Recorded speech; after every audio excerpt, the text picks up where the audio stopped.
नमस्कार प्यारे साथियों, मैं सुशील जादौन आप सभी का स्वागत करता हूं, आप सभी का अभिनंदन करता हूं। तो कैसे हैं आप सब लोग? बहुत अच्छे होंगे, जबरदस्त होंगे और शानदार होंगे। तैयारी कैसी चल रही है? आप सबकी तैयारी भी खूबसूरत, शानदार और जबरदस्त चल रही होगी। उसी तैयारी को बेहतरीन, शानदार और खूबसूरत बनाने के लिए मैं आप सभी के सामने उपस्थित हो गया हूं साथियों, एक बेहतरीन सी क्लास में। तो चलिएगा, नमस्कार नमस्कार नमस्कार, गुड इवनिंग, बहुत सारा प्यार, बहुत सारा दुलार आप सबको। आप सब लोग बहुत बेहतरीन तरीके से आके जुड़ गए हो भैया, और शुरू करने जा रहे हैं साथियों हम अपनी क्लास को। तो दोस्तों, आपको अच्छी तरह से पता होगा कि हम अपनी क्लास के अंदर सबसे पहले टाइम पर डिस्कस कर लेते हैं कि हमारी क्लास का टाइम टेबल क्या रहता है। ये आपका फ्री यूट्यूब की क्लासेस का टाइम टेबल है, जिसमें 9 बजे रीजनिंग की क्लास, 10 बजे साइंस की क्लास, या तो 9 बजे आपकी जीके जीएस की क्लास और 10 बजे साथियों फिर आपकी मैथ की क्लास। तो ये जो आपका टाइम टेबल है, आपके यूट्यूब पर चलने वाली क्लासेस का टाइम टेबल है, जो आपके दिमाग के अंदर साथियों सेट होना चाहिए। ठीक है, 1 मिलियन कंप्लीट हो गया। अच्छा ठीक है भाई, 1 मिलियन कंप्लीट हो गया और मेरी क्लास में आप सभी लोग आए हो। तो सबसे पहले तो आप सबको बधाई कि आपका ये परिवार 1 मिलियन का हुआ है। इसके लिए साथियों आप इसके भागीदार हो, आप इसके पक्षदार हो, आप ही इसके साथियों इस परिवार के हिस्सा हो 1 मिलियन। तो आप सबकी वजह से ये सब चीजें हुई हैं, तो इसके लिए आप सबको साथियों शुभकामनाएं मुझे देनी चाहिए।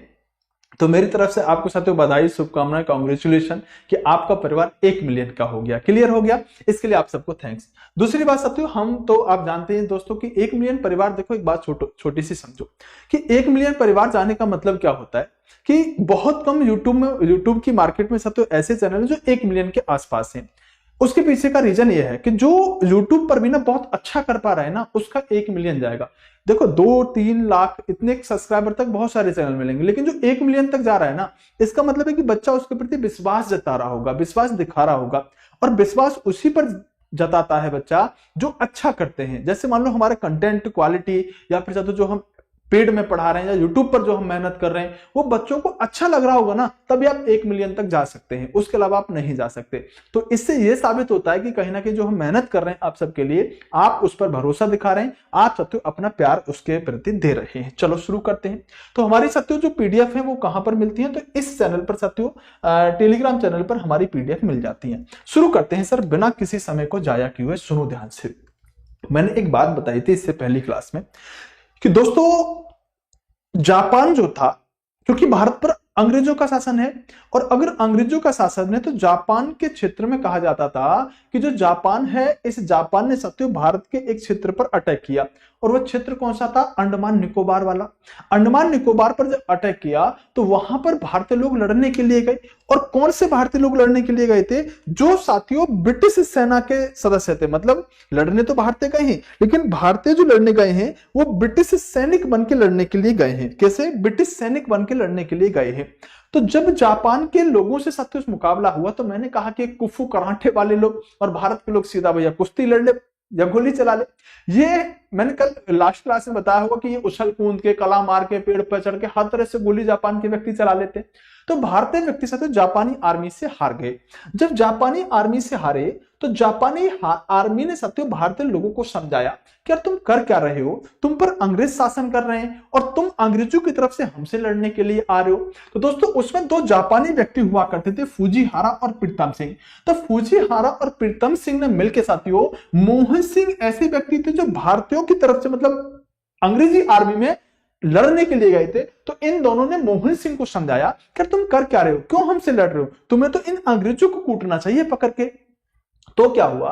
तो यह हुआ कि मोहन सिंह जो हुआ करते थे, इन्होंने साथियों इन दोनों की मदद से आईएनए की स्थापना कर दी, जो आगे चल के साथियों इंडिपेंडेंट लीग या फिर साथियों आजाद हिंद फौज के नाम से जानी गई।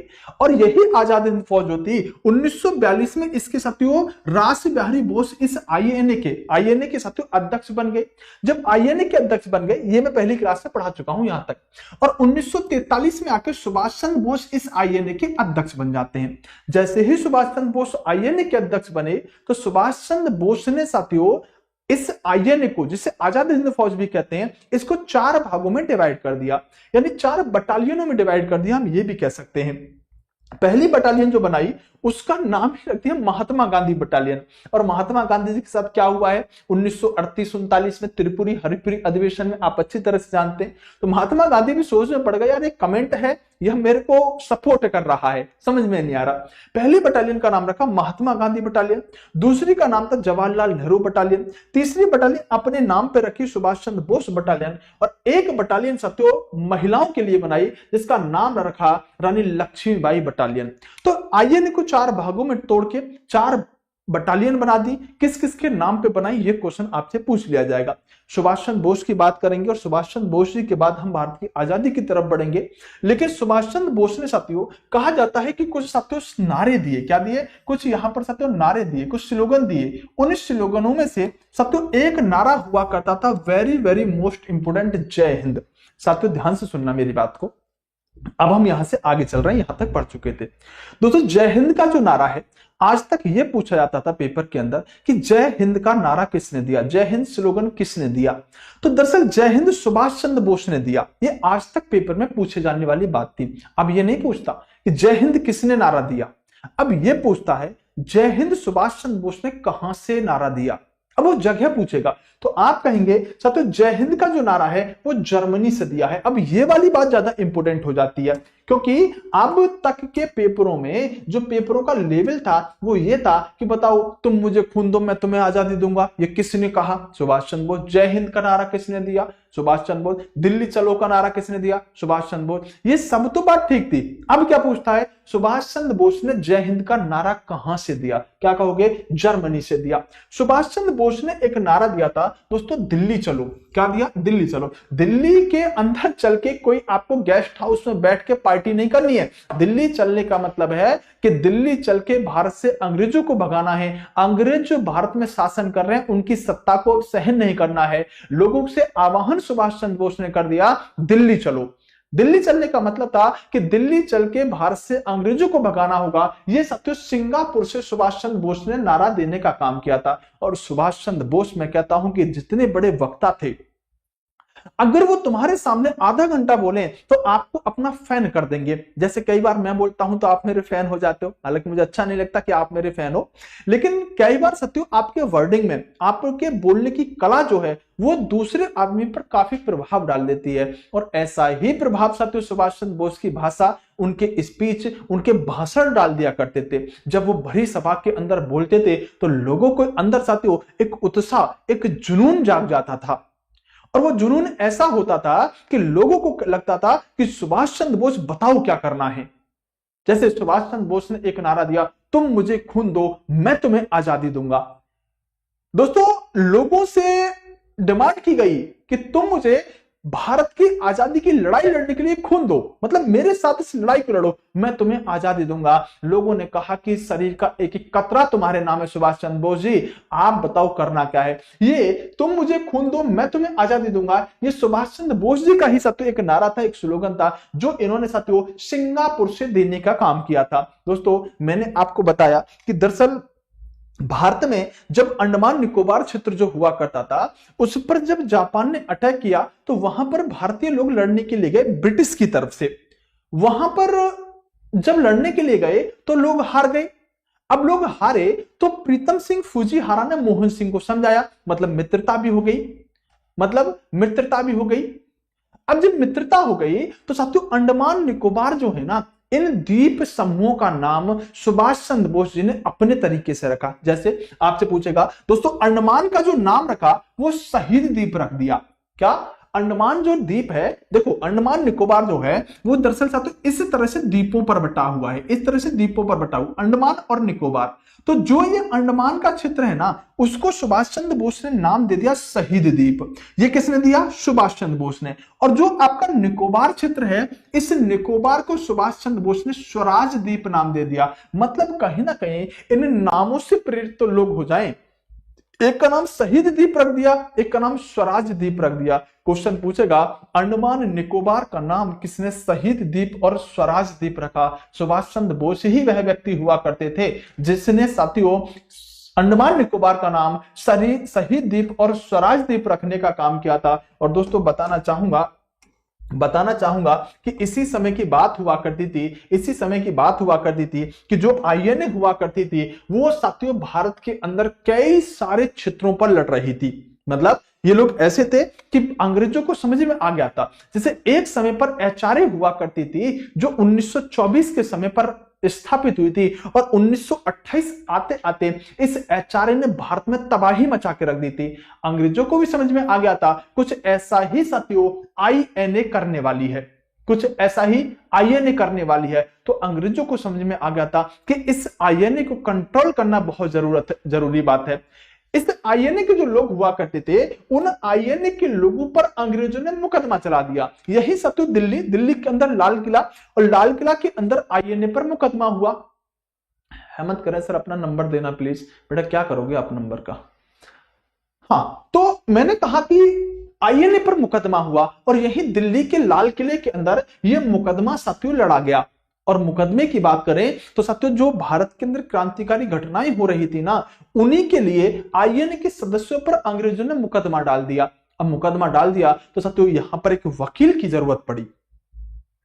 अगर कोई मुकदमा होगा तो साथियों एडवोकेट की जरूरत तो आपको पड़ेगी, वकील की जरूरत पड़ी। दरअसल उस समय जवाहरलाल नेहरू बहुत अच्छे वकील माने जाते थे, लेकिन जब लाल किले के अंदर साथियों मुकदमा हुआ, तो मुकदमे में साथियों जो फंसने वाले व्यक्ति थे, यानी मुकदमा जिन लोगों पर चलाया गया, जो आईएनए के उस समय अधिकारी हुआ करते थे, उसमें साथियों गुरु बख्श सिंह पर मुकदमा हुआ, पीके सहगल पर हुआ, और शहनवाज खान हुआ करते थे। ये शहनवाज खान पर साथियों मुकदमा हुआ। तो जिन लोगों पर साथियों मुकदमा हुआ उसमें साथियों गुरु बख्श सिंह, पीके सहगल और शहनवाज खान, ये आईएनए के वह अधिकारी थे जो इस मुकदमे के अंतर्गत साथियों दोषी माने गए कि भाई इन पर मुकदमा चलना है। लोगों ने कहा वकालत कौन करेगा इन लोगों की तरफ से? तब एक व्यक्ति को लेकर आया गया जिसका नाम बड़ा खतरनाक है। आप इस व्यक्ति को साथियों भूला भाई देसाई के नाम से जानते हैं। अब क्वेश्चन पूछेगा कि जब आईएनए पर दोस्तों दिल्ली के लाल किले में मुकदमा चलाया गया,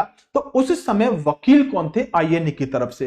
तो आईएनए की तरफ से साथियों वकील हैं भूला भाई देसाई। मैंने कहा इस समय जवाहरलाल नेहरू बहुत अच्छे वकील थे, इवन उनके अलावा भी बहुत सारे लोग ऐसे थे जो बहुत अच्छे वकील थे, लेकिन भूला भाई देसाई को इनके सामने उतारा गया। एक बार क्वेश्चन पूछा गया था कि बताओ आईएनए के वकील का क्या नाम था? भूला भाई देसाई।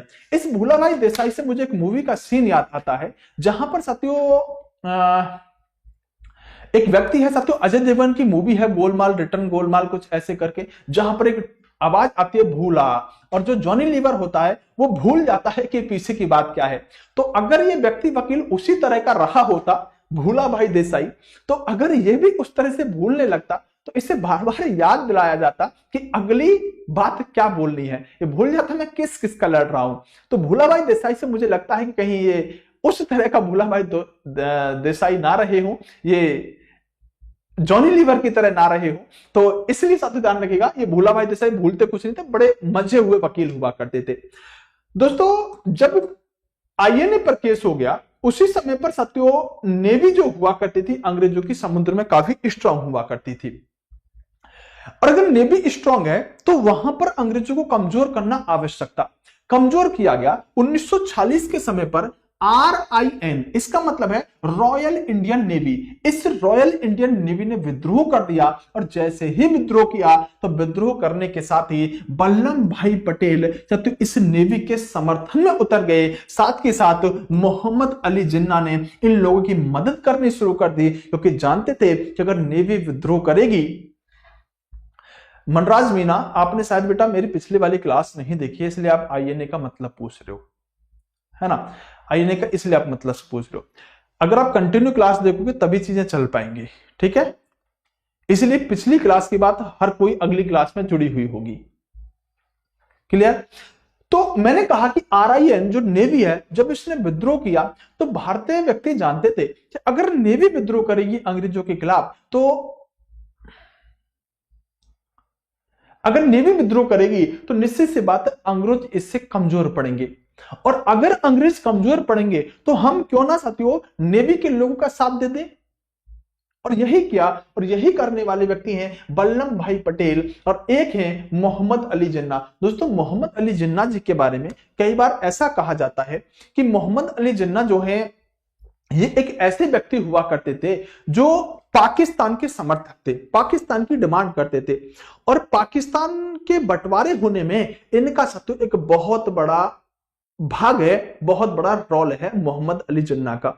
दोस्तों आपको बताना चाहूंगा कि मोहम्मद अली जिन्ना भारत की आजादी के समय, चाहे भारत के बंटवारे में इनका कुछ भी रोल रहा हो, लेकिन मोहम्मद अली जिन्ना भारत के बंटवारे से पहले तो देश के अंदर एक अच्छे स्वतंत्रता सेनानी हुआ करते थे। इन्होंने तो भारत देश के अंदर, वो एक अलग बात है कि इनकी विचारधारा मुस्लिम लीग के साथ मिलती थी, लेकिन मोहम्मद अली जिन्ना ने भारत की आजादी की लड़ाई में साथियों भाग लेने का काम किया था और कई सारी भारत के अंदर आजादी की लड़ाई मोहम्मद अली जिन्ना ने लड़ी थी। मैं आगे अभी आपको बताने वाला हूं इनके बारे में। लेकिन RIN रॉयल इंडियन नेवी का जब विद्रोह हुआ तो इसका साथ किस किस ने दिया, ये क्वेश्चन अगर आपसे पूछा जाएगा तो आप इसका आंसर बता पाएंगे।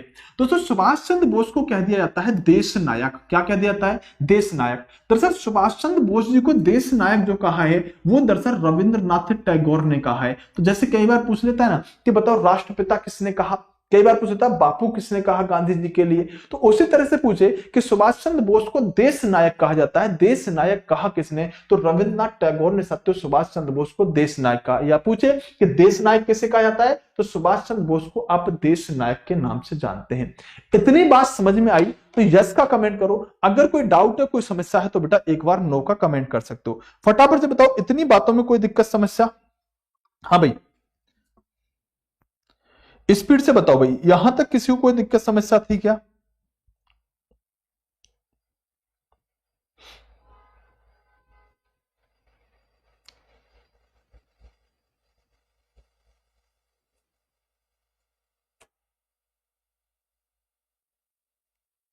अभी हमने जो पढ़ा वो सिर्फ इतना पढ़ा कि सुभाष चंद्र बोस आजादी की लड़ाई को साथियों किस तरह से लड़ रहे थे उस समय जब देश को साथियों बहुत ज्यादा जरूरत थी सुभाष चंद्र बोस की। अब सुभाष चंद्र बोस साथियों ऐसा कहा जाता है कि सुभाष चंद्र बोस देश के अंदर पूरी ताकत के साथ लड़े, नो डाउट। इन्होंने साथियों बहुत बेहतरीन तरीके से आजादी की लड़ाई लड़ी और देश के लिए बहुत कुछ किया। लेकिन बहुत सारे लोगों का मानना ऐसा है कि सुभाष चंद्र बोस जो हुआ करते थे ये साथियों कुछ लोगों को पसंद नहीं आए थे, क्योंकि सुभाष चंद्र बोस साथियों जब हिटलर से जाके मिल रहे हैं तो अंग्रेजों की इधर साथियों हवा टाइट है। रीजन ये है कि वो जानते थे कि उस समय साथियों हिटलर बहुत बड़ा तानाशाह बन के उभर रहा था और भारत का कोई लीडर अगर हिटलर से जाके मिले तो अंग्रेज कहीं ना कहीं अंदर अंदर डर रहे होंगे कि कहीं ऐसा ना हो कि हिटलर भारत को सपोर्ट कर दे। वो तो अच्छा हो कि हिटलर ने कुछ गलतियां कर दी, हिटलर ब्रिटेन की तरफ बढ़ा, ब्रिटेन के अंदर से तो जीत ना सका तो हिटलर सत्य रूस की तरफ बढ़ गया, जिसकी वजह से हिटलर नेस्त नाबूद हो गया। अगर हिटलर नहीं नेस्त नाबूद होता तो हो सकता है कि अंग्रेजों से हमें बहुत जल्द आजादी मिल जाती, क्योंकि सुभाष चंद्र बोस के संबंध हिटलर के साथ अच्छे बनते जा रहे थे और हिटलर अंग्रेजों का दुश्मन, और दुश्मन का दुश्मन साथियों आपका भी दुश्मन होना चाहिए, दुश्मन का दुश्मन मतलब आपका दोस्त होना चाहिए। तो इसी रणनीति के साथ साथियों सुभाष चंद्र बोस आगे बढ़ रहे थे। लेकिन इसी बीच में कुछ ऐसा हुआ कि सुभाष चंद्र बोस कहां गए ये आज तक किसी को पता नहीं चला, ये आज तक किसी को पता नहीं चला। कुछ लोगों का मानना ऐसा है कि कुछ लोगों को सुभाष चंद्र बोस आंखों में चुभने लगे थे। इनको सुभाष चंद्र बोस को नेताजी कहा जाता है। तो नेताजी कुछ लोगों की आंखों में चुभने लगे थे और कुछ लोगों का ऐसा मानना है कि किसी हवाई दुर्घटना के अंदर जा रहे, हवाई यात्रा के अंदर जा रहे थे साथियों, हवाई दुर्घटना हुई और वहां पर सुभाष चंद्र बोस एक्सपायर कर गए। लेकिन उस बात के साक्ष्य नहीं मिले। बात आज तक साथियों जांच के अंदर चल रही है, बात आज तक जांच के अंदर चल रही है। सुभाष चंद्र बोस गए कहां ये आज तक किसी को नहीं पता चला, ये आज तक किसी को पता नहीं चला। बहरहाल सुभाष चंद्र बोस ने साथियों आजादी के लिए बहुत कुछ किया और इतना कुछ किया कि साथियों भारत के अच्छे स्वतंत्रता सेनानी, भारत के अच्छे आजादी के नायकों में सुभाष चंद्र बोस का नाम गिना जाता है। एक एजुकेटेड साथियों एक पढ़े लिखे व्यक्ति होने के नाते सुभाष चंद्र बोस ने आजादी के लिए लड़ाई अपने हिसाब से लड़ी थी। सुभाष चंद्र बोस।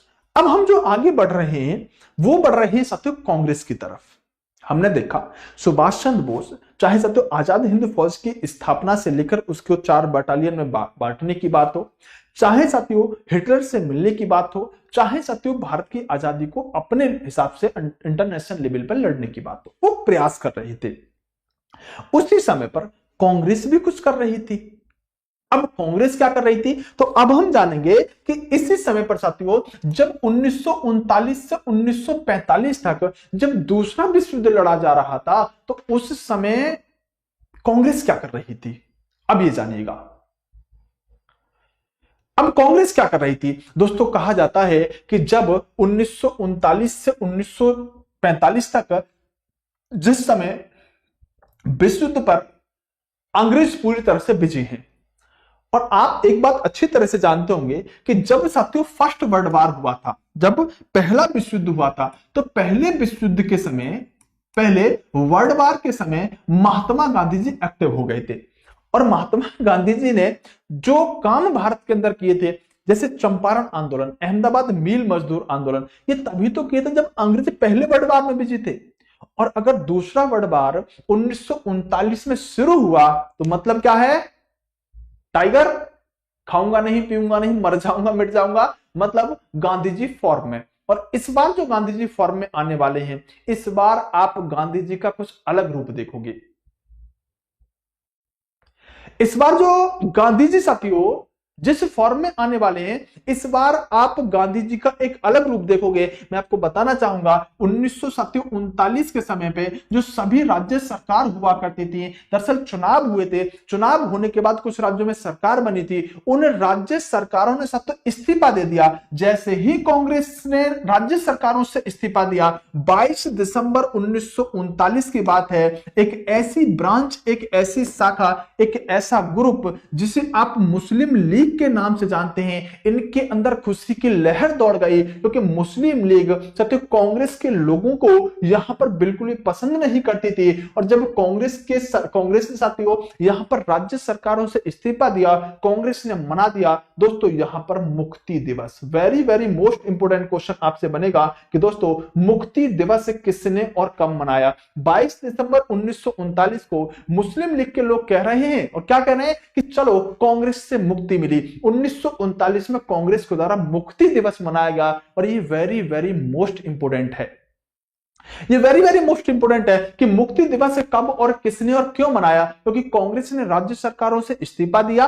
कांग्रेस ने जैसे ही इस्तीफा दिया, यहां मुस्लिम लीग खुश हो गई कि मतलब कांग्रेस से मुक्ति मिल गई। 22 दिसंबर 1939 को मुक्ति दिवस मना देती है। और जैसे ही साथियों यहां पर कांग्रेस के इस्तीफा के बाद दोस्तों मुस्लिम लीग ने मुक्ति दिवस मनाया, गांधी जी मैंने कहा वापस आ चुके हैं।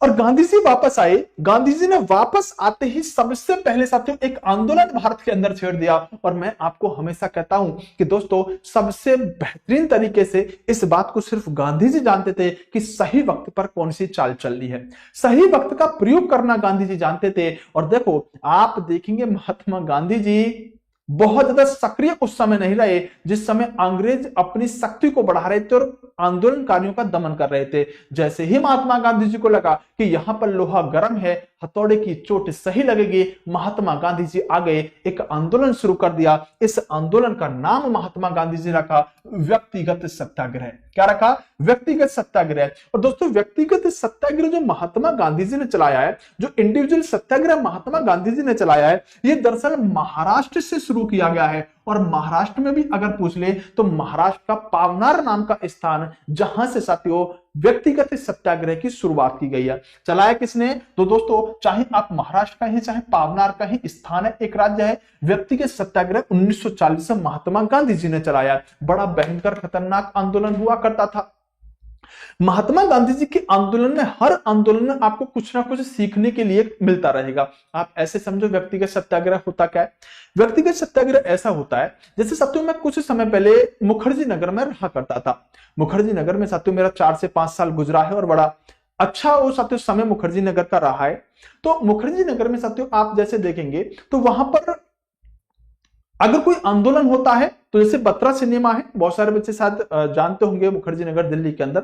तो बत्रा सिनेमा के बराबर में एक ग्राउंड है, उस ग्राउंड के अंदर ही लोग इकट्ठा होते हैं। वहीं पर कोई आंदोलन करना है, धरना प्रदर्शन करना है, अपनी बातें मनवानी है, तो वहीं पर बैठ के साथ शांतिपूर्ण तरीके से करते हैं। सरकार के नुमाइंदे आते हैं, न्यूज रिपोर्टर आते हैं, उनकी बात को सुनते हैं और आसानी से साथियों प्रॉब्लम सॉल्व हो जाती है। आपको बताना चाहूंगा कि एक समय हुआ करता था कि मुखर्जी नगर के अंदर अगर 31 दिसंबर की रात को आप अगर रोड पर निकल गए तो पता ना आपके साथ क्या हो जाए। मतलब इतना क्राउड, इतनी भीड़, 31 दिसंबर क्योंकि हैप्पी न्यू ईयर आ रहा होता है 1 जनवरी को, इतना क्राउड, इतनी भीड़ रहती है जिसका कोई जवाब नहीं होता। दोस्तों एक समय ऐसा हुआ कि कुछ ऐसी हरकतें उन लोगों ने कर दी, क्योंकि मुखर्जी नगर के अंदर हर तरह का व्यक्ति रहता है, ऐसी हरकतें कर दी कि दोस्तों मुखर्जी नगर के अंदर बच्चे कम, फोर्स ज्यादा थी। और फोर्स ज्यादा थी क्योंकि साथियों बहुत बड़े लेवल पर उपद्रव कर दिया गया था। मैं आपको बताना चाहूंगा कि साथियों मैं वहां से क्लास लेके गुजर रहा था, मैंने देखा कि सुबह का माहौल बहुत ज्यादा गर्म है। मैंने देखा कि एक तरफ सामने पुलिस खड़ी हुई, एक तरफ बच्चे खड़े हुए हैं। बच्चों की कुछ डिमांडें थी, उसी दौरान कुछ आंदोलन भी चल रहा था। पुलिस वैसे परेशान थी, रात कुछ अजीब बच्चों ने कर दिया था। दोस्तों हुआ ये कि मैं वहां से गुजरा, भीड़ को चीरते हुए आगे बढ़ा, मैंने कहा चलो देखता हूं हो क्या रहा है। तब तक मुझे कुछ वहां पर शरारती तत्व दिखाई दे गए, जिनके हाथ में पत्थर लगे हुए थे। मैंने समझने में ज्यादा समय नहीं लगाया, मैं समझ गया अब यहां क्या होने वाला है, लेकिन जब तक मैं समझ पाता जब तक बहुत देर हो चुकी थी। दोस्तों उन बच्चों ने पत्थर पुलिस वालों पर मार दिए।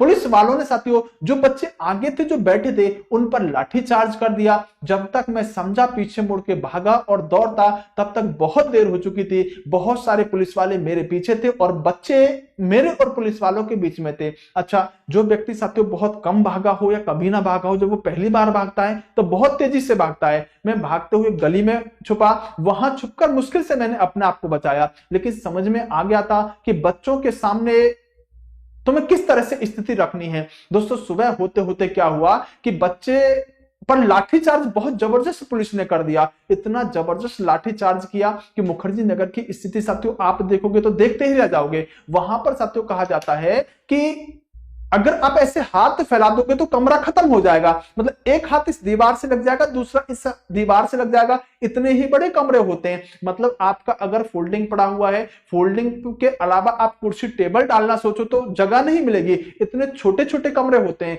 कमरे तो छोड़ो साथियों, वहां के अगर आप सीढ़ियां देखोगे तो एक व्यक्ति अगर ऊपर से आ रहा है, आप नीचे से ऊपर जाना चाहते हैं तो आप बीच में फंस जाएंगे, ट्रैफिक लग जाएगा। पहले ऊपर वाले बच्चे को उतरने दो, फिर आपको चढ़ने की जगह मिलेगी। इतने छोटे छोटे साथियों यहां पर जीने होते हैं।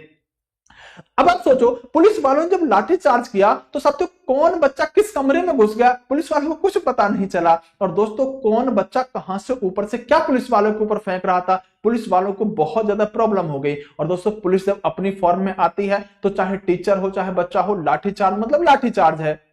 बच्चों को समझ में आ गया कि अब ऐसे तो नहीं चलेगा। दोस्तों बच्चों ने सोचा 4 लोग निकलेंगे प्रॉब्लम हो जाएगी। बच्चों ने एक एक करके निकलना शुरू किया, एक एक करके बच्चे निकले, मेट्रो स्टेशन पहुंचे। मेट्रो स्टेशन से निकल के तो एक जगह पर इंडिया गेट आदि पर इकट्ठा होने लगे। जब इकट्ठा होने लगे मीडिया से अपनी बातें रखी, मीडिया से बातें रखी तो साथियों बातें आगे बढ़ने लगी। दरअसल बच्चा एक एक करके निकल पाया तो आंदोलन को सफल कर पाया। अगर ये भीड़ के रूप में ही चलती तो क्या आंदोलन सफल होता? नहीं होता। दरअसल जो बच्चा एक एक करके निकला है, आप इसी को कह सकते हैं दोस्तों व्यक्तिगत सत्याग्रह। महात्मा गांधी जी ने कहा कि अगर आप 4 लोग निकलोगे, 5 लोग निकलोगे, पुलिस वाले रास्ते मिलेंगे, डंडे बजाएंगे, जानते हैं कि आप कहां जा रहे हो और क्या करने वाले हो। आप एक एक करके निकलो, आगे चल के कहीं इकट्ठा हो जाएंगे। महात्मा गांधी जी ने कहा एक व्यक्ति निकलो, पड़ोस के घर में जाओ, पड़ोस के घर वाले को जाके समझाओ कि आंदोलन करना है, हमें तैयार रहना है, पता ना हमारी जरूरत कब पड़ जाए। एक दूसरे के अंदर ऊर्जा बढ़ते रहो, इसी को कहा गया व्यक्तिगत सत्याग्रह। मतलब एक व्यक्ति जाकर दूसरे व्यक्ति को मोटिवेट करेगा और वह व्यक्ति फिर तीसरे व्यक्ति को मोटिवेट करेगा। यही हो गया इंडिविजुअल सत्याग्रह, मतलब व्यक्तिगत सत्याग्रह। भीड़ में चलोगे तो मारे जाओगे। महात्मा गांधी जी देख चुके थे, महात्मा गांधी देख चुके थे कि अगर भीड़ बन के चलेंगे तो प्रॉब्लम होगी ही होगी।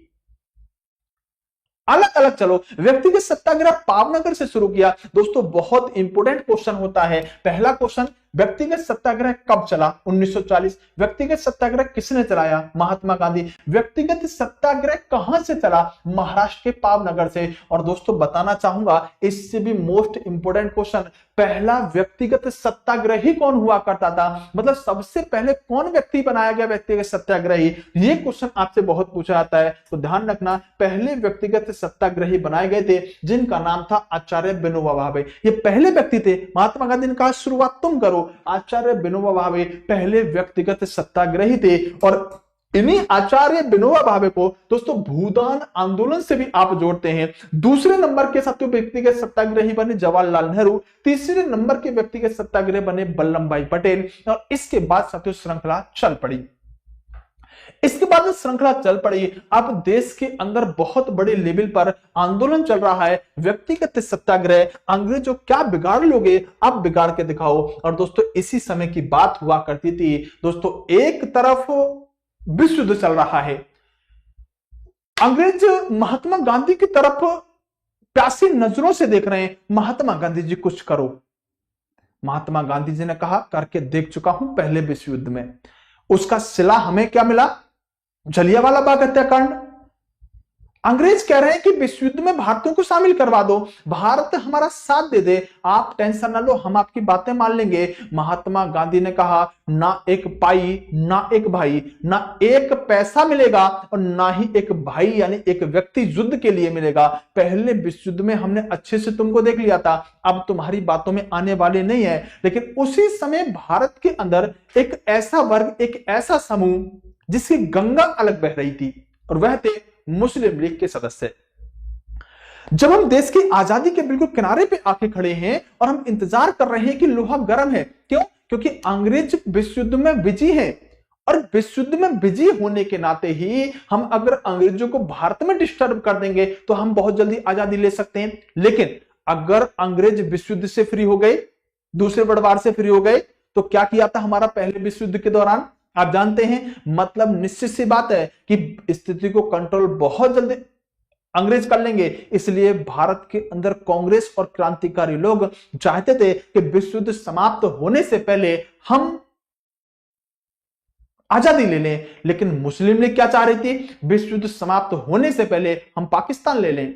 ऐसा चल रहा था। मुस्लिम लीग की डिमांड थी कि हमें साथियों पाकिस्तान मिल जाए, हमें एक अलग मुल्क, एक अलग देश मिल जाए, और उसका नाम भी ये लोग सोच चुके थे, उसका नाम पाकिस्तान, एक अलग मुल्क मुसलमानों के लिए। एक बच्चा है नेमी सैनी कह रहा है I love my Pakistan. I love my Pakistan बेटा, मैं कहता हूं कि आई लव ऑल वर्ल्ड। दुनिया के हर देश से हम प्यार करते हैं, जो देश हमारे इंडिया से प्यार करते हैं। तो हम तो वसुंधैव कुटुंबकम है, हम तो अतिथि देवो भव हैं, हम तो हर देश से प्यार करते हैं, लेकिन वो देश हमारे देश से भी प्यार करना चाहिए। अगर आप पाकिस्तान जिंदाबाद लिखोगे, आप अगर लव यू पाकिस्तान लिखोगे, तो हमें कोई फर्क नहीं पड़ता। आपको शायद वो गदर मूवी का डायलॉग याद नहीं आया दोस्त, आप लिख तो रहे हो आई लव माई पाकिस्तान, आप लिखो, हमें कोई फर्क नहीं। तुम्हारा पाकिस्तान जिंदाबाद है तो इस बात से हमें कोई फर्क नहीं पड़ता। हमारा हिंदुस्तान जिंदाबाद था, जिंदाबाद है और जिंदाबाद रहेगा। अशरफ अली वाला डायलॉग, ठीक है? चलो आ जाओ, सुनो ध्यान से।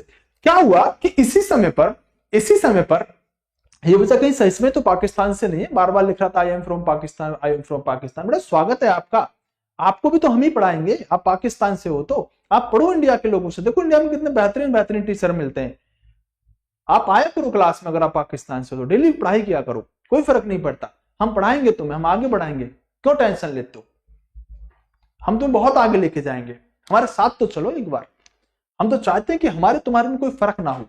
हमारा बॉर्डर जो आज बलूचिस्तान है ना, वो लाहौर की सीमा से भी आगे निकल जाए। हम तो चाहते हैं आप हमारे हो यार, क्यों टेंशन लेते हो?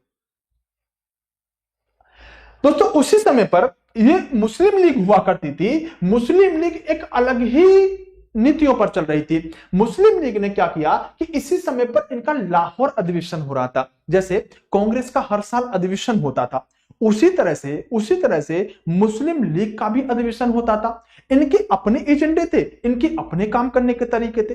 तो जब 1940 में मुस्लिम लीग के लोगों ने दोस्तों जब अधिवेशन किया, लाहौर अधिवेशन, तो इस अधिवेशन की अध्यक्षता कर रहे थे मोहम्मद अली जिन्ना।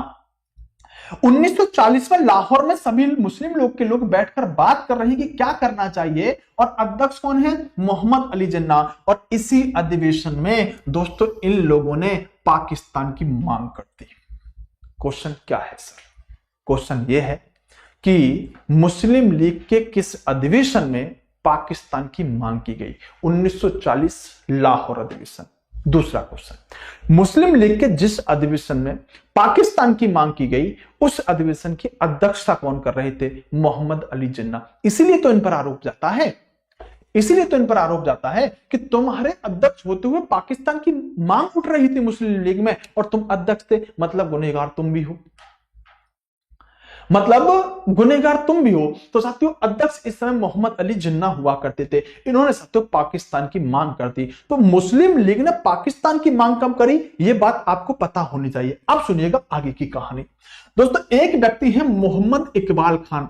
इस व्यक्ति ने 1932-33 के समय पर पहली बार पाकिस्तान की मांग करी। देखो एक बात तो है कि मुस्लिम लीग ने पाकिस्तान की मांग कब करी?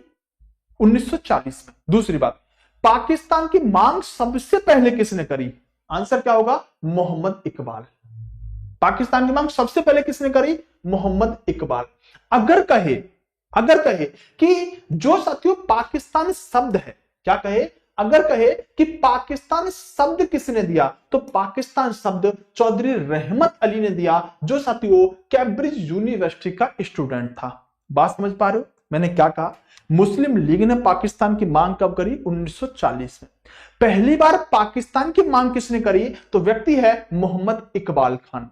और अगर कहे पाकिस्तान शब्द किसने दिया था, तो व्यक्ति है साथियों चौधरी रहमत अली, जिसने पहली बार पाकिस्तान शब्द का प्रयोग किया। कंफ्यूजन तो नहीं है? तीनों क्वेश्चनों के आंसर तरीके से लगा पाओगे?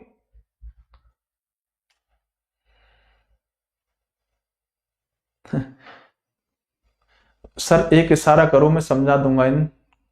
नहीं बेटा कोई इशारा नहीं करना, आप शांति से पढ़ो। देखो जब भी आपको कोई नेगेटिव एनर्जी अपनी तरफ खींचे ना, तो आप अपनी पॉजिटिव एनर्जी पर अड़े रहो। अगर कोई ऐसा व्यक्ति है जो तुम्हें परेशान कर रहा है, तुम पॉजिटिव एनर्जी पर अड़े रहो। एक बच्चा लिख रहा है कि सर सीमा हैदर को लेने के लिए आया होगा। बेटा ये किसी को लेने नहीं आया। कई बार क्या होता है कि हमारे ही स्टूडेंट होते हैं, वो भावनाओं में बह जाते हैं और उन्हें लगता है हमारा कमेंट ही पढ़ लिया जाएगा। ठीक है, हाँ। और जो ये सीमा हैदर है दरअसल बेटा ये हमारे शहर से ही है। जो रघुपुरा इनका पड़ता है, तो जैसे हम नोएडा आते हैं तो वहीं पर इनका एक कस्बा पड़ता है रघुपुरा। हमारे बहुत नजदीक से सीमा हैदर सचिन जो है, ये 6-7 किलोमीटर पड़ता है हमारे घर से बेटा। ठीक है, गांव वाले घर से ये हमारे बहुत नजदीक है सीमा हैदर। तो आप टेंशन ना लो इस बात की। ठीक है, समझ गए ना? चलो, पाकिस्तान शब्द का प्रयोग किसने किया? पहला क्वेश्चन, आंसर आना चाहिए। दूसरा, पाकिस्तान की मांग किसने करी? आंसर आना चाहिए मोहम्मद इकबाल। और अगर ये कहे कि मुस्लिम लीग ने पाकिस्तान की मांग कब करी, तो भी आंसर आना चाहिए। तीनों क्वेश्चनों में साथियों कोई प्रॉब्लम नहीं होनी चाहिए। तीनों क्वेश्चन साथियों आपके जुबान पर केसरी की तरह रटे हुए होने चाहिए। अब सुनिएगा साथियों क्या हुआ। अब ये हुआ कि अंग्रेजों को समझ में आ गया अब दाल नहीं गलने वाली। अब तो भारतीय व्यक्ति खतरनाक मोड पे आ चुके हैं। और जब भारतीय व्यक्ति खतरनाक मोड पर आएंगे तो आप जानते हैं क्या होगा? तबाही। और उसमें महात्मा गांधी एक आंधी जो फॉर्म में आ चुके हैं। अभी तो थोड़ी देर रुको, अभी तो और फॉर्म में आने वाले हैं। अंग्रेजों ने कहा एक लॉलीपॉप देते हैं, और इन्होंने 1942 में एक लॉलीपॉप भारत भेजी जिसका नाम था क्रिप्स मिशन। क्या नाम था? Cripps mission. भारत आया। क्रिप्स मिशन ने कहा भाई टेंशन क्यों लेते हो, तुम्हें डोमिनियन स्टेट चाहिए ना, तुम्हें खुद का स्वयं पर शासन चाहिए ना, कोई टेंशन नहीं है, हम आपको डोमिनियन स्टेट देंगे, खुद का शासन देंगे, सब कुछ आपको मिलेगा, आप इंतजार करो। गांधी जी ने कहा किस बात का? चलो इंतजार करते हैं, किस बात का? बोले बस इतना करो, ये जो वर्ल्ड वार चल रहा है ना इससे समाप्त हो जाने दो, हम आपको डोमिनियन स्टेट देंगे, हम आपको सब कुछ देंगे जो चाहिए, हम चले जाएंगे आपका देश छोड़ के, आप ये वर्ल्ड वार समाप्त हो जाने दो। महात्मा गांधी मुस्कुराए, समझ गए। बोले अगर वर्ल्ड वार समाप्त हुआ तुम हमें कुछ देने वाले नहीं हो, तुम फिर लेके आओगे रॉलेट एक्ट, सबको गिरफ्तार करो, फिर लेके आओगे। महात्मा गांधी ने कहा महोदय एक बात तो बताओ। बोले सुनो, क्या एक बात बताओ कि आप 1942 में लेके आ रहे हो क्रिप्स मिशन और ये कह रहे हो कि हम आपको क्या देंगे, हम आपको डोमिनेंट स्टेट का दर्जा देंगे, आप टेंशन मत लो, हम आपको आजाद करेंगे। लेकिन एक बात बताओ, क्या 1942 में यह बात किसी को पता है कि वर्ल्ड वार कब समाप्त होगा? देखो आज तो आपको पता है, आज तो आपको पता है कि वर्ल्ड वार 1945 में खत्म हुआ। क्या 1942 में तुम्हें ये बात पता थी कि 1945 में वर्ल्ड वार समाप्त होगा? हो सकता है 1950 में होता, 1955 में, क्या पता 10 साल नहीं होता। गांधी जी ने कहा कि भाई साहब हमारी बात सुनो, तुम जो चेक लेके आए हो ना, जो तुम चेक लेके आए हो ना, ये चेक एक उत्तर तिथिया चेक है। मतलब एक ऐसा चेक है जो एक्सपायर हो चुका है, एक ऐसा चेक है जिसके भुनाने की कोई डेट ही नहीं है। अब मान लो मैं आपको चेक काट के दे दूं, उस पर कोई डेट ही ना लिखी हो, तो वो चेक किस काम का? या एक ऐसा चेक दे दूं जिस नाम का कोई बैंक ही ना हो, तो उस चेक का क्या मतलब?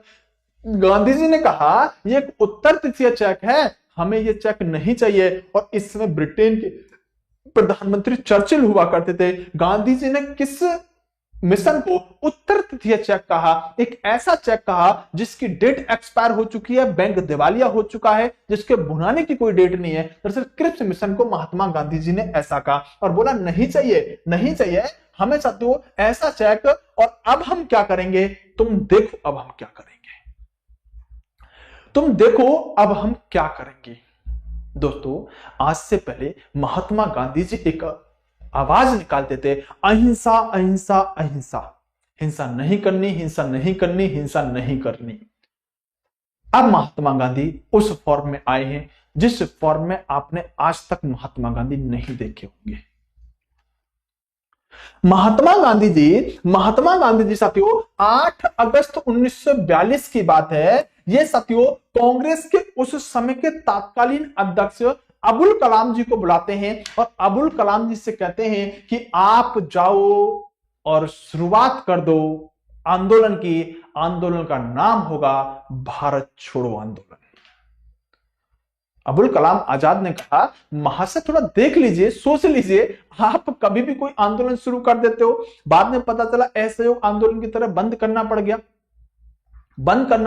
गया, तो थोड़ा सोच समझ लो। महात्मा गांधी ने कहा कि गांधी नाम है हमारा, लोग आंधी के नाम से जानते हैं। एक बार कमिटमेंट अगर हम कर लेते हैं तो हम कमिटमेंट से पीछे नहीं हटते। कमिटमेंट हो चुका है, जाके घोषणा कर दो। और सुनो, अगर ये कांग्रेस के अध्यक्ष पद होने की पावर मुझे दिखा रहे हो ना, तो ध्यान रखना, सुभाष चंद्र बोस से पूछ लेना क्या नाम है हमारा, क्या किया था हमने 1938-39 में। अगर भारत के समुद्र के किनारे से बालू उठाऊंगा ना, तो बालू से कांग्रेस से बड़ी पार्टी स्थापित कर दूंगा। गांधी नाम है, जितना कह रहा हूं उतना कहो। दोस्तों कहा जाता है कि अबुल कलाम आजाद की इस समय पत्नी बहुत बीमार हुआ करती थी, हॉस्पिटलाइज थी, हॉस्पिटल के अंदर थी। साथियों नम आंखों से भरी हुई आंखों से अबुल कलाम आजाद साथियों पत्नी के पास गए। डॉक्टर पास बैठा था, डॉक्टर ने कहा आजाद जी अंतिम समय चल रहा है, आपको समय अपनी पत्नी के साथ गुजारना चाहिए। अबुल कलाम आजाद ने कहा कमिटमेंट हो चुका है, और कमिटमेंट हो गया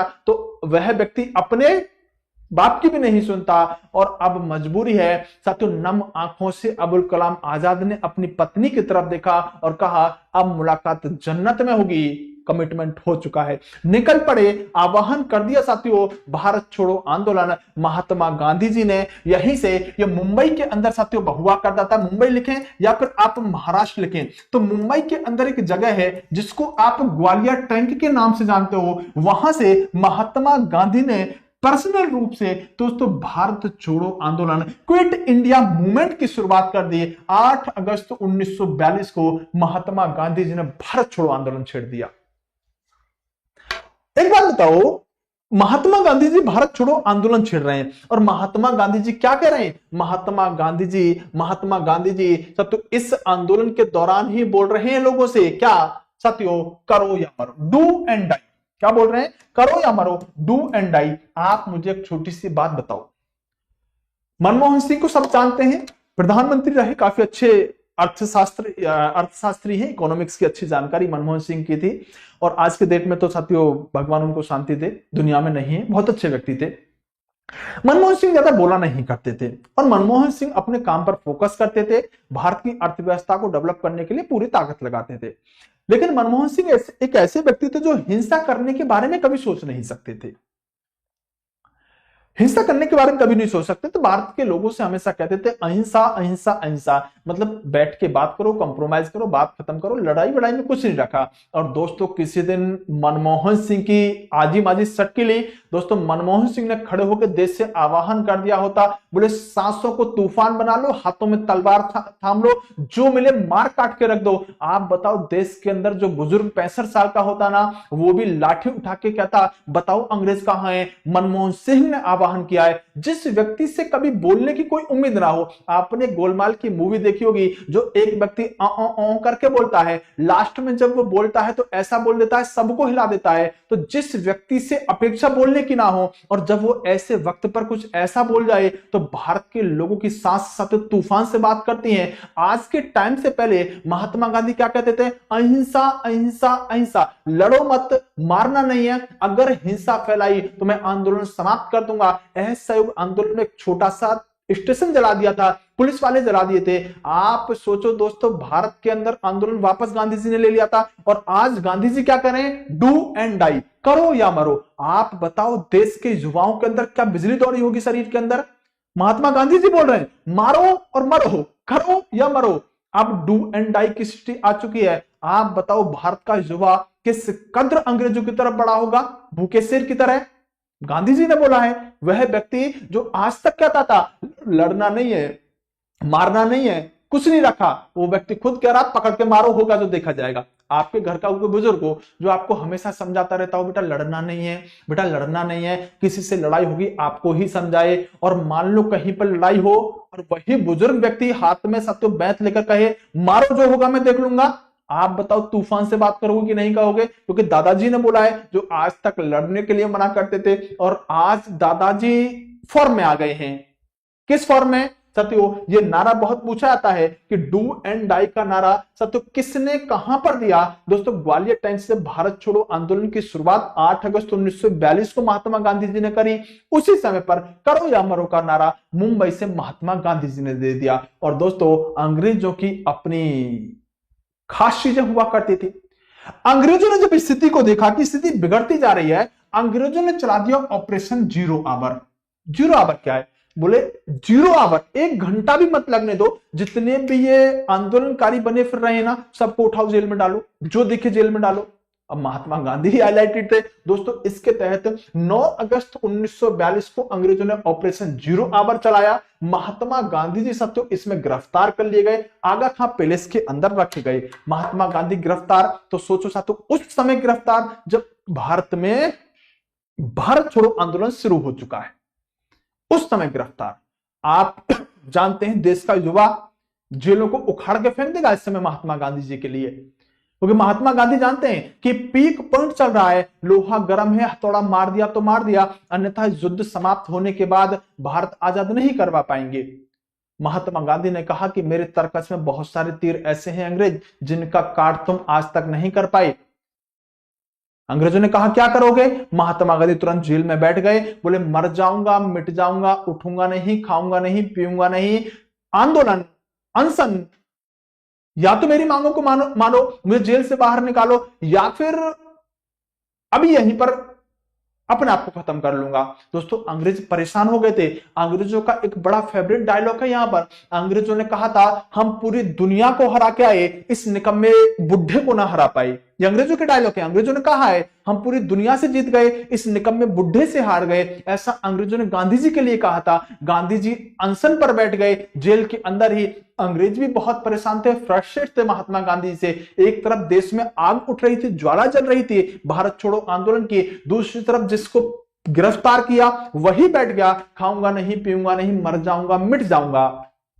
अंग्रेजों ने भी प्लानिंग कर ली। अंग्रेजों ने वहां पर धूप दीप अगरबत्ती चंदन की लकड़ी बन की लकड़ियां सब ला के सब कुछ इकट्ठा कर लिया। बोले महात्मा गांधी जी आप मरो, सामान तैयार है, हम जल्दी से आपको रखते हैं अर्थी पर और आपका काम तमाम करते हैं, आप ही सबसे बड़ी यहां पर रार की जड़ बने हुए। महात्मा गांधी के लिए अंग्रेजों ने जेल में ही सामग्री लाके रख ली। महात्मा गांधी जी को बहुत जल्दी समझ में आ गया प्लानिंग कुछ और है। महात्मा गांधी दिमाग का यूज कर रहे हैं, प्लानिंग कुछ और है। महात्मा गांधी जी तुरंत खड़े हुए, जेलर से पूछा आज सब्जी में क्या बना है, जल्दी से लेके आओ, अनशन समाप्त।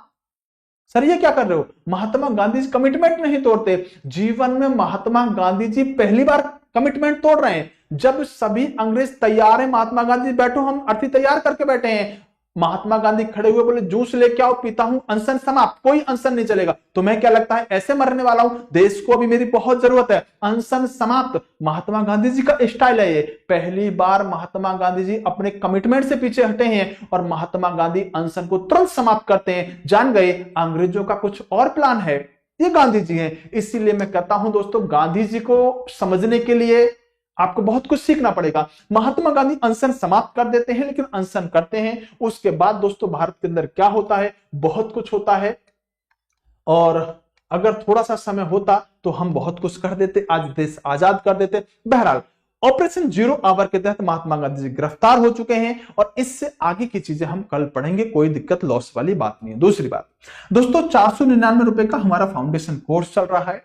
जो बच्चा एक करंट अफेयर के लिए बार बार सत्य कमेंट कर रहा था, दोस्तों इस कोर्स में करंट अफेयर नहीं पढ़ाएंगे, यूट्यूब पर करंट अफेयर पढ़ा देंगे। इसमें क्या रहेगा, history, polity, geography, economics, static, GK वगैरह सब कुछ इस कोर्स में मैं आपको पढ़ाऊंगा। इसमें ये सब चीजें साथियों, क्वेश्चन और थ्योरी दोनों रहेगा। लाइव क्लास रहेगी, रिकॉर्डेड बाद में देख सकते हैं। 2024 के साथ अपडेटेड क्वेश्चनों के साथ आऊंगा। ये सब चीजें पीडीएफ वगैरह आपको मिलेंगी। सर ये कोर्स और क्या है, एक कॉम्बो बैच भी है जिसमें आपको सभी टीचरों के साथ इस प्राइस पर ये फाउंडेशन कोर्स मिल जाएगा। जैसे एनटीपीसी, एलपी टेक्नीशियन, आरपीएफ या ग्रुप डी वाले बच्चे भी जुड़ सकते हैं, या कुछ और एग्जाम की तैयारी कर रहे हैं तो वो इन बैचों के अंदर साथ जुड़ सकते हैं। सर कैसे मिलेगा, तो आप साथियों जीके का अगर आप कोर्स खरीदना चाहते हैं तो एप्लीकेशन डाउनलोड करें। डाउनलोड करने के बाद साथियों आपको ये पेड कोर्स में आपको मिल जाएगा, वहां से जाके आप इस कोर्स को ले सकते हैं। 1 मिलियन के लिए साथियों आप सबको बहुत बहुत बधाई, आप सबका बहुत बहुत थैंक यू, आप सबका बहुत बहुत साथियों आभार कि आपने इस परिवार को इतनी बुलंद ऊंचाइयों तक पहुंचाया, जहां पर पहुंचने के बाद लगता है कि हाँ बच्चों का प्यार, बच्चों का सपोर्ट हमारे साथ है।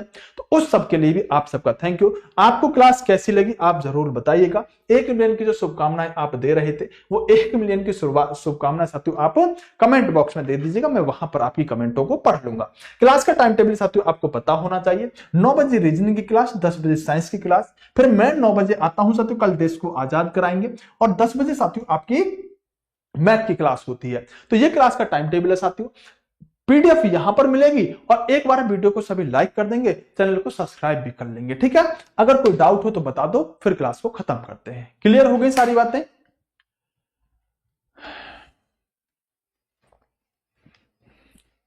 आप अमेजिंग हो, ओके। सर आपने मैसूर आंग्ल युद्ध के बारे में पढ़ाएंगे? हाँ बिल्कुल पढ़ाएंगे बेटा। ये कोर्स कब तक कंप्लीट होगा बेटा? 5 से 6 महीने में इस कोर्स को कंप्लीट कर देंगे, ठीक है। और कुछ तो नहीं है। तो ये सब चीजें हैं, वीडियो एक बार लाइक कर देना, और जो भी आपके साथियों कांग्रेचुलेशन, हैप्पी एनिवर्सरी वगैरह वगैरह जो भी था चैनल का, तो जो भी आप कहते हो बेटा, सेम टू यू वगैरह, मुझे इतना आइडिया नहीं है, तो वो सब कमेंट में लिख देना, ठीक है। तो वो हम पढ़ लेंगे, ठीक है दोस्तों। कल मिलते हैं, हाँ बिल्कुल कल मिलते हैं बेटा, सेम टाइम सेम जगह। Bye bye, take care, love you too. चलो ठीक है, बाय।